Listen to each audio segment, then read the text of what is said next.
Hello दोस्तों, आज मैं आपको लेके आ गई हूँ सहतूत के पौधे पे।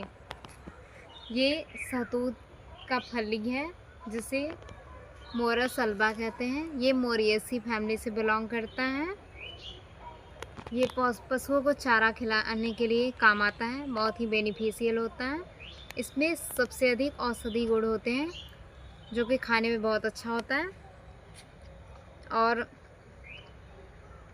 टेस्ट भी इसका बहुत ही अच्छा रहता है, खट्टा मीठा।